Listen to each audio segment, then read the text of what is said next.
evening, everybody. It's good to see you all here. I'm going to call to order the meeting of the special meeting of the Board of Supervisors, Tuesday, February 4th, 2020, for the purpose of hearing a presentation by the finalists for the county attorney vacancy. First order of business would be the adoption of the agenda. So moved. Second. Olson? Aye. Edens? Aye. Merkin? Aye. Agenda is adopted. Next, we'll have a presentation by our finalists, but first let me make just a couple comments for any, I don't know if there's any members of the audience here who are not attorneys or don't work with attorneys. Okay, there are a couple. Let me explain just briefly what we're doing here, okay? Our county attorney, as I think most of you know, Jessica Reynolds, has resigned from the position. Her resignation was dated 12/21/2019, effective February 7th, 2020 at noon. On January 2nd, this Board of Supervisors decided to fill the vacancy by appointment, which is allowed by Code Section 69.14A. And on the 7th of January, we approved the process for doing so. One of the steps to this process was a public presentation by our applicants, and we do have one applicant, Timothy Meals, and he is scheduled to present tonight.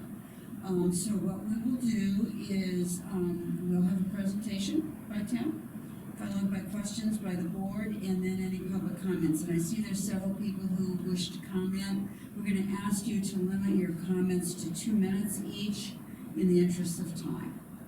Is there anything else from the other board members before we have a presentation? No. Okay. Jim. First, I'd like to thank the board for inviting me to present on my application to become Story County Attorney. I'll tell you a little bit about myself. I'm a lifelong Iowan. I was born and raised in Iowa. I've been a Story County resident for the past 45 years. When I graduated from high school, I didn't go directly into college. I entered the workforce and I worked at a factory in Ames called Gorns Incorporated for 11 years. They manufactured potentiometers. My mom worked there and my sister worked there. And when I started there was about 1,000 people that worked there. And after 11 years, the plant closed down because they transferred the work to the other plants and overseas. So the next job I had was as a hotel maintenance man at the Gateway Center. I was there for 2 years, and while I was there, I started school. I went to Iowa State University and graduated with a degree in sociology and applied to Drake Law School. And my goal was to be an assistant county attorney in Story County. I wanted to stay here and I wanted to be a prosecutor in our community. My first job after law school was at Marshall County's Attorney's Office. I was a drug prosecutor there. I handled the drug cases and a general indictable caseload. I wasn't there very long when an opening came in Story County. And I started in Story County in 2000. I started with a general felony and indictable misdemeanor caseload, and I've kind of maintained that caseload over the years. I became lead criminal prosecutor in 2017 and promoted to first assistant in 2018.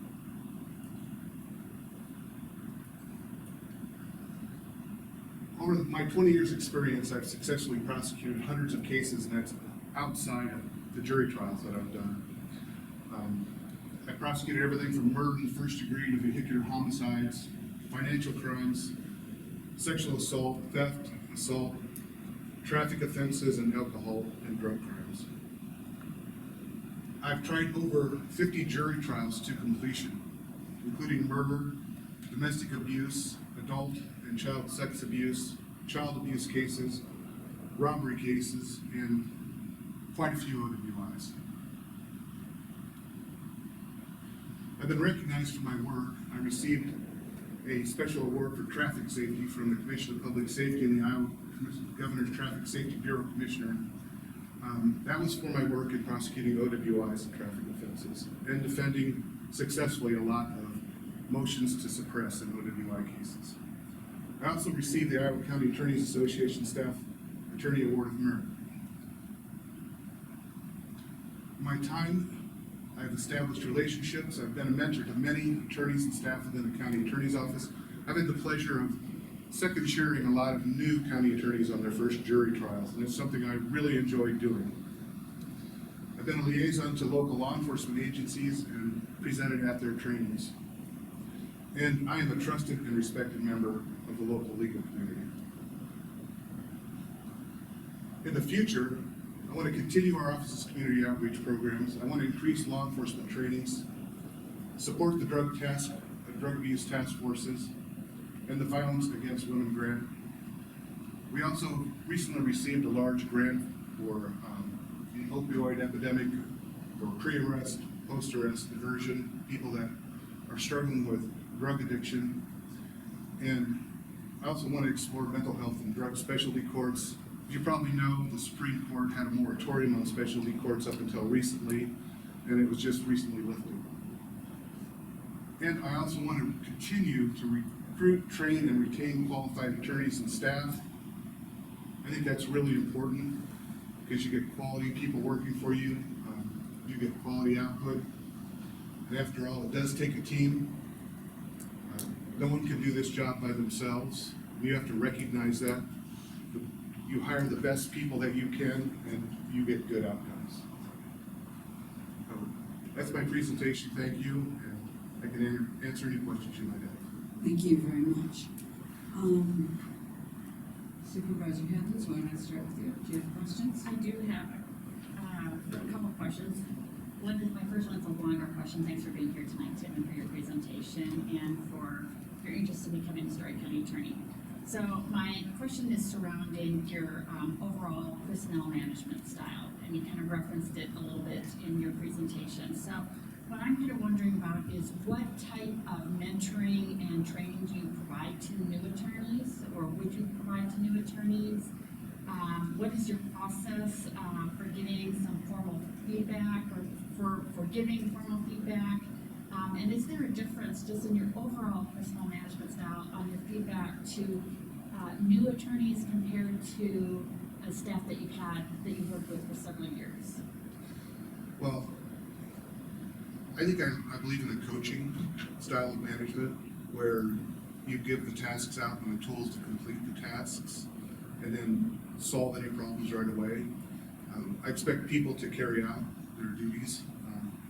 With new attorneys, we pair them up with an established attorney in the office to mentor them, and that way they have the opportunity to learn from somebody who's been in the office for quite a while. And then we get feedback when they go into trial. I go down and talk to the judges and see how they're doing, and I come by and ask them, if they have any questions, any difficulties, and I think that helps with the team style management that we have in our office. Thank you. Another question? I do, but do you want to go to anyone else first? I just have one, okay.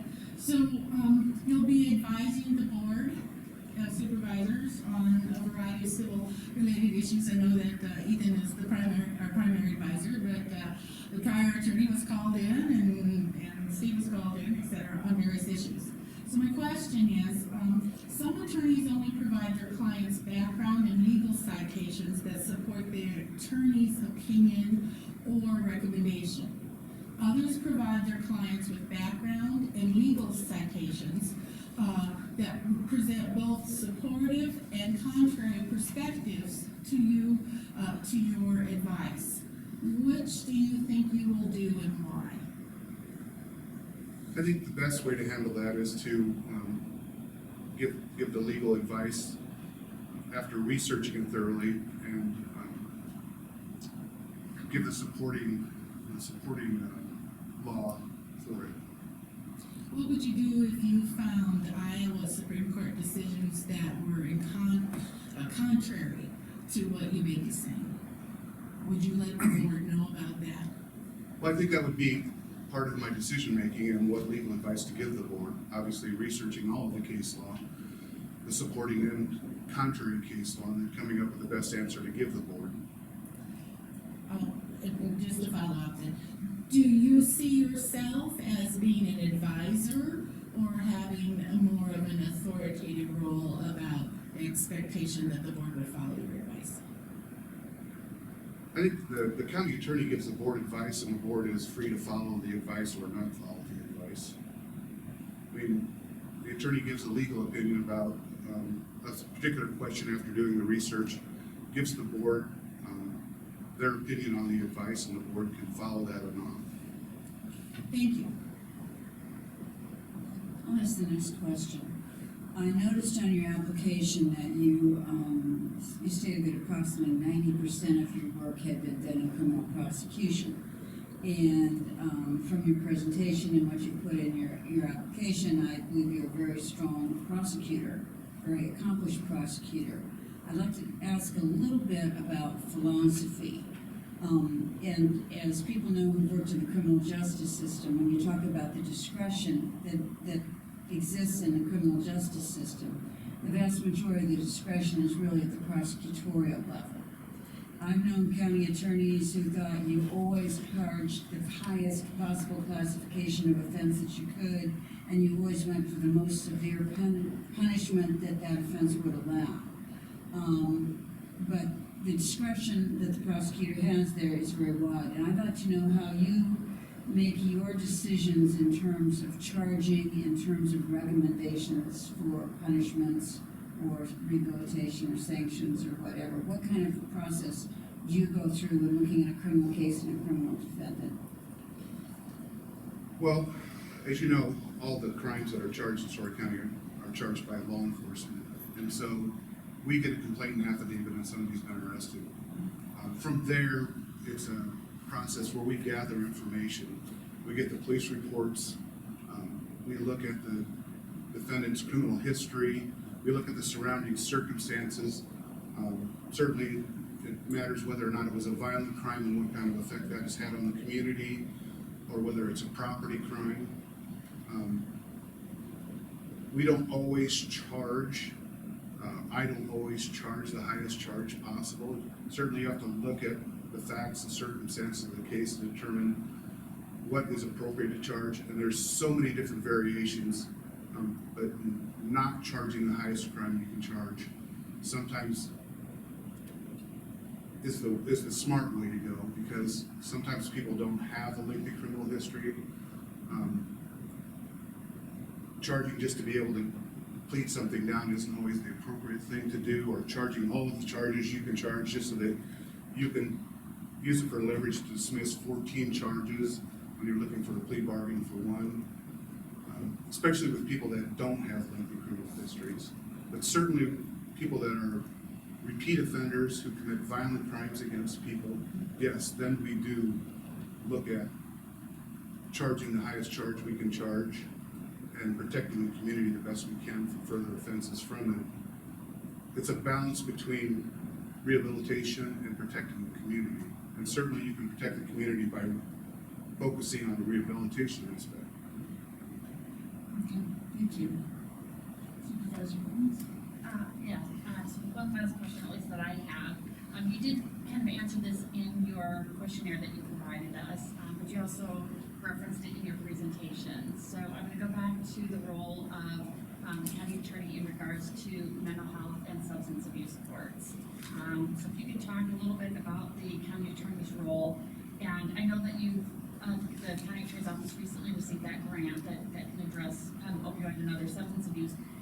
Do you have kind of a vision what you'd like to potentially see in maybe a mental health court, since you brought that up in your presentation as well? Well, we already do kind of do diversion on certain cases, on mental health cases, because it's not always appropriate to prosecute somebody when their behavior is caused by a chronic mental health condition.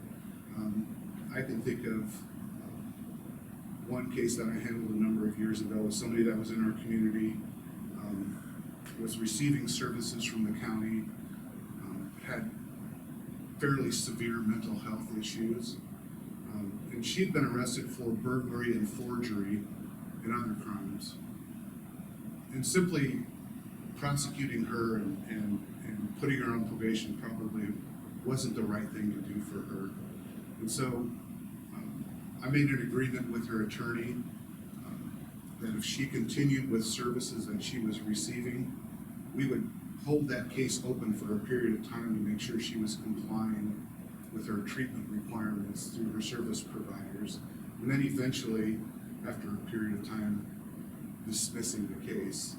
And I think that's one example of how a mental health court can work with the court and the county attorney's office overseeing and helping to provide services to people so they don't continue to come into contact with law enforcement and commit offenses. Thank you. Okay, that's my question, thank you. What factors would you take into account when requesting and justifying additional resources for your office? How would you decide when those additional personnel or other resources were necessary? What kind of comparisons might you do with other counties or other county attorneys' offices? Well, I think internally you have to look at your numbers, what you've been operating on, and what the numbers have been, if they increase and what they brought up to, and certainly talking to your staff, determine how much time are they having to put into each case, and are they able to accomplish what they need to accomplish. And I know this came up recently, and making a comparison to the numbers in the other counties, you have to be careful because the inputs aren't always the same. Some counties don't report the same way that Story County reports, and some counties aren't as diligent as the clerk of court of Story County, for lack of a better term, in reporting those numbers. And so that's one thing that you can look at, but I think you need to look at the overall picture of what the numbers have been in Story County and what they have increased to, and talking to the attorneys about how their caseloads are going. Do you have any efficiency measures that you might be able to put into place to deal with the increased caseloads, or do you feel like you've already gotten most of the good out of that you can? Well, Would you reorganize, restructure in any way? Or are you not thinking about that? well, I haven't really thought about that. to be honest. Okay, that's fair. Anything else? Good. We now are ready for public comment, and first I have and again, everybody, if you could keep to 2 minutes, we would appreciate that. First card is Tiffany Meredith. Well, we'll use that one. Good evening.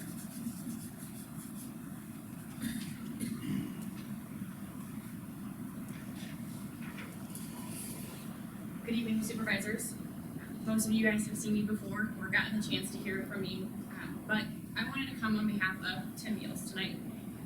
Tim is the worst about taking compliments. He will turn bright red when I compliment him every single day, but I can tell you that in my 11 years, being in my office, there hasn't been a day where I haven't wanted to compliment him or go talk to him. Tim was there when I was an intern.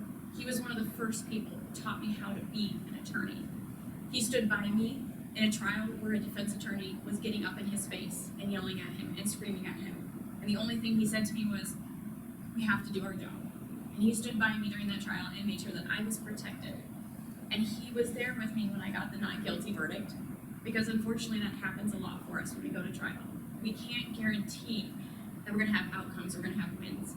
Tim stood by me and said that it's not about wins and losses. You held a person accountable for drunk driving. It was their third offense.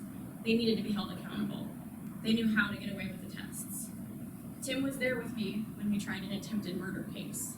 He stood next to me when our victim was on the stand saying some crazy things.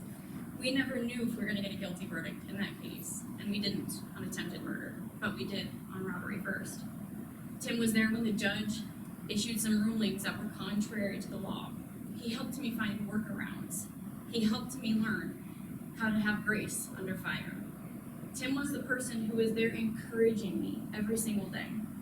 In our office, we always talk about how we're a tight-knit family, and as you can see from the audience, we all support each other. But Tim, he's one of our biggest cheerleaders. He is there for us. If we're staying late at night, he checks in with us before we leave. There have been times where he won't leave the office because he knows I'm staying late and he wants to make sure that I am just physically safe. because unfortunately Tim was assaulted doing his job a few years ago. He knows to be there to protect us. He'll check in with me to make sure that I'm not overloaded, to make sure that I take my vacation days. Tim has been there to teach me about case law that I didn't realize was there, and never once did he demean me for not knowing it. He just encouraged me. We kind of tease him. If you go in his office, there's some boxes sitting in there. They've been there for years and years, but it's his case files. He can pull out case law at the drop of a hat. He can remember almost anything. And he has a phenomenal relationship with our judges. He goes down and checks with them. How can we make our system more efficient? How can we better prosecute cases? How can the attorneys do better? And he comes back and he has conversations with us, always encouraging us. There's also the part of Tim that not a lot of people know, that he has changed the legal landscape multiple times in the state of Iowa. In his application, he talked about State versus Tinelli, a case where he was ruled against.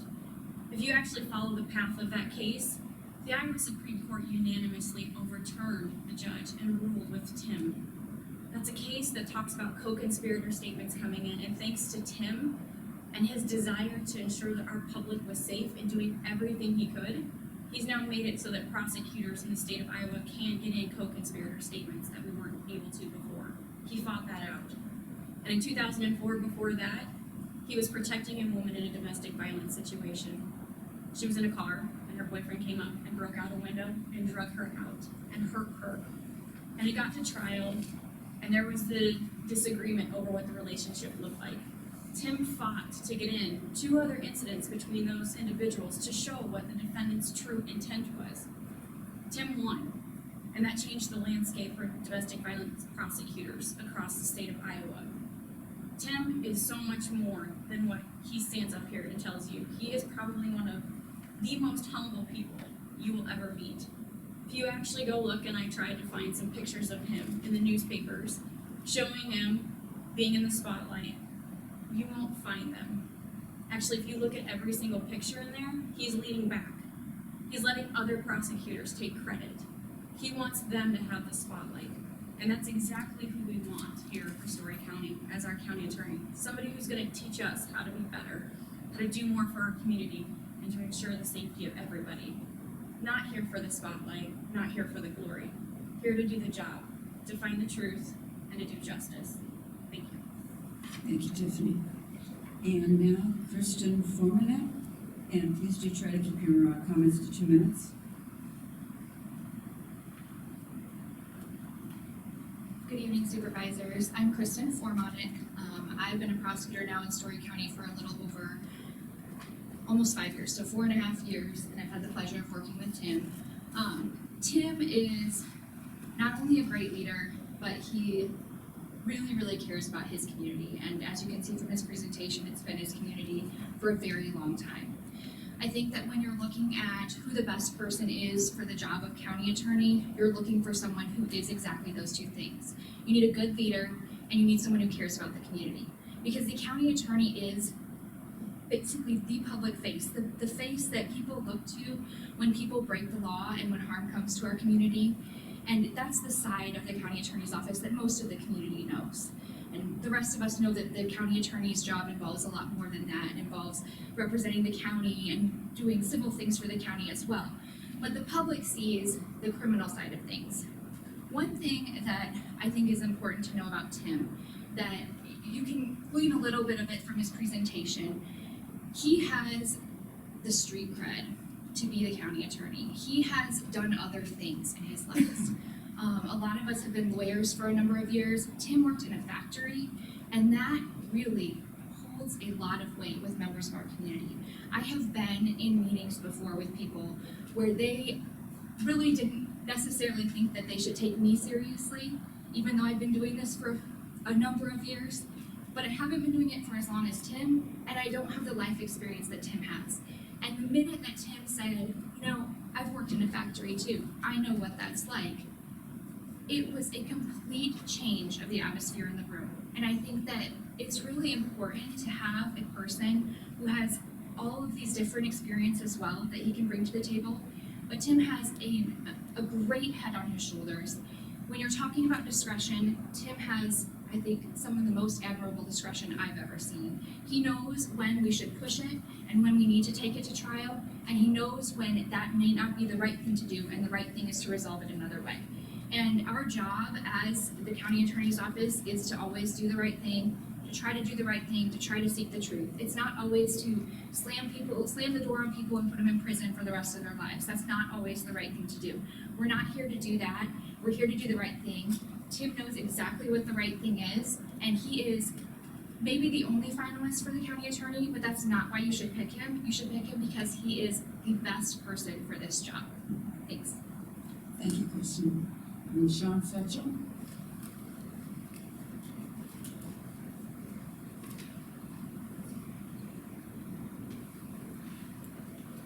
Good evening, Supervisors. Thank you for giving us this opportunity to speak to you on behalf of Tim. I will keep my remarks short because the prior two did speak a little bit long. So I sent each of you a letter, and I'm not going to read that letter tonight out loud because I'm sure you had the opportunity to do that. I do want to focus on one thing that I did set forth in the letter, and something that I've talked about a little bit already. We know Tim's the right person for the job. There's no doubt about that. But I want to assure you, having known Tim as long as I have, I've done it for about 6 years, and I've got to know him very well, that Tim has the temperament to do the job. Not just the skills, the knowledge, and the street cred, all those things, but he has the temperament to be a good county attorney. He's done so, he will continue to do so. You can tell from Tim, if you've known him and you've seen him through this process, Jessica leaving was not in his plan. He didn't want that. He started his career wanting to be an assistant prosecutor so that he could do what's right and follow the motto that our office follows, which is to do justice, to follow orders, do the right thing. Nobody exemplifies that more than Tim. And his humility in seeking this position is known by those of us who know him well. And so I want to, again, reiterate that with you folks and ask you to find Tim. Thank you, Sean. And now we have Luke Richardson.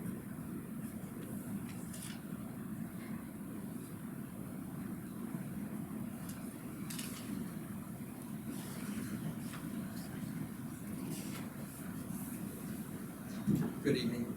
In case you don't know me, I'm Luke. I was brought into the county in 2017. Prior to that, I was in private practice in Story County. I lived here and have lived here since about 2006. So I have a little unique perspective on Tim because I've handled many cases against him. I've always found him to be a guy with the highest of integrity. That's really kind of how I viewed him. He's always honest, extremely hardworking, has vast knowledge of the legal issues, and he's fair. He has, I think part of Tim's experience and his life experiences gives him a different perspective as a prosecutor, which I think is important. And I think he brings that to the cases that he handles, and that trickles down to the others in the office as well. So I think he brings a lot to the position. I certainly, being a resident of Story County, I cannot think of anybody that I would feel would be more qualified for this position than Tim. So I have absolutely no doubt that he will live up to what we expect the county attorney to be. Thank you. Is there anybody else? I have no more cards, but just checking. Okay.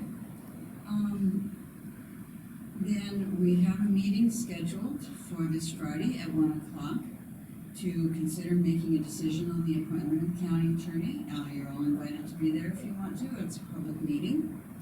And with that, I will entertain a motion for adjournment.